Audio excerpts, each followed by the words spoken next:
High বন্ধুরা, তোমরা সবাই কেমন আছো? তো চলো, আজকে প্রচুর গরম করছে এখানে। তো আমার প্রচুর ঘাম দিচ্ছে, তোমাদের জানি না কীরকম কী হচ্ছে। এখানে প্রচুর গরম, তো ঘাম এত দিচ্ছে যে কী বলবো। ঠিক আছে, চলো গরমের কথা বাদ দাও। তো আজকে তোমাদের জন্য একটা নতুন ব্লগ ভিডিও নিয়ে চলে এসেছি। তো আমাদের কোর্টে একটা সাবমার্সিবল মেশিন পড়ে গেছে, সেই মেশিনটা তোলার জন্য একটি লোক নিচে নামবে। সেই ভিডিও তোমাদেরকে আমি ব্লগের মাধ্যমে শেয়ার করবো। চলো তাহলে দেখা যাক সেই ভিডিও।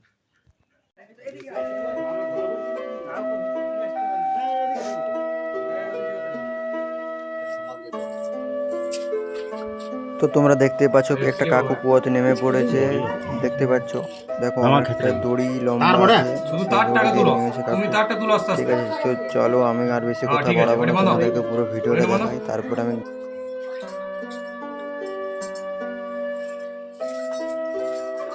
তো কাকু এখানে একটা সাবমার্সিবল তুলবে, তার জন্য দড়িটা বাগিয়ে নিচ্ছে। তো তারপরে দেখা যাচ্ছে আমি সার্ভিসটা পাবো নাকি পাবো না।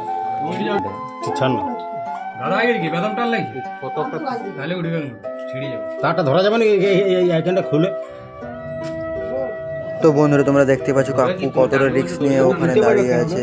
ঠিক আছে, এরপর পা পিছু লেগে গেলে ঘরে জলে। ঠিক আছে, উঠছে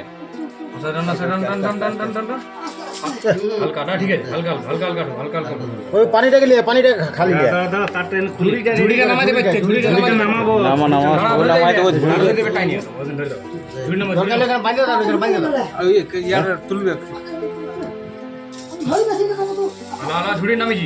তো অনেক সমস্যার পর কাকু তুলছে লাও তুমি আত্মা বেঁধে কিয়া করে না তারটার জন্য ওখানে উঠছে তারের পরে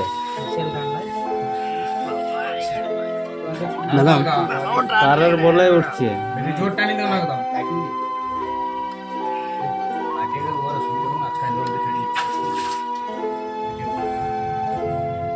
এটা অন্য কিছু আরো উঠছে মনে হচ্ছে, শুধু মেশিনটা হলো জলে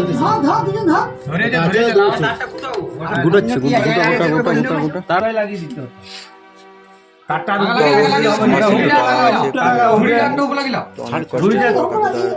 থেকে সাবমার্সিবল তুলেছে, এখানে ধামা লেগে লাগিয়ে দিয়েছে।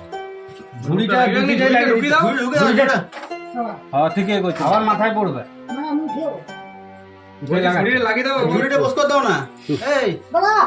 দড়ি আছে তখন নাকি কি আছে? ফ্যানটা সেটে আছে। একটা পড়েছে দেখেছি তো, একটা ফ্যান নয় তো তুলবো আস্তে আস্তে আস্তে আস্তে আস্তে আস্তে আস্তে আস্তে হ্যাঁ তুলতে শুয়ে দেখো তো তোমরা দেখতেই পাচ্ছ এবারে সাবমার্সিবল তোলা হচ্ছে। ঠিক আছে, দেখতে পাচ্ছ কাদা লেগে আছে, কারণ কুয়োর ভিতরে তো কাদা লাগবে। খুলে একবার বাগানো হবে। তো তোমরা দেখতে থাকো ভিডিওটা, তারপরে দেখো এখানে ধোয়া হচ্ছে সাবমার্সিবলটাকে, না হলে তো সাবমার্সিবল চলবে না। জানো কাদায় জাম হয়ে গেছে, তার জন্য ধুয়ে নিতে হচ্ছে একবার। তো তারপরে কুয়োটা একবার ঝালাই হবে। ঠিক আছে, এই তো সে ঠিক আছে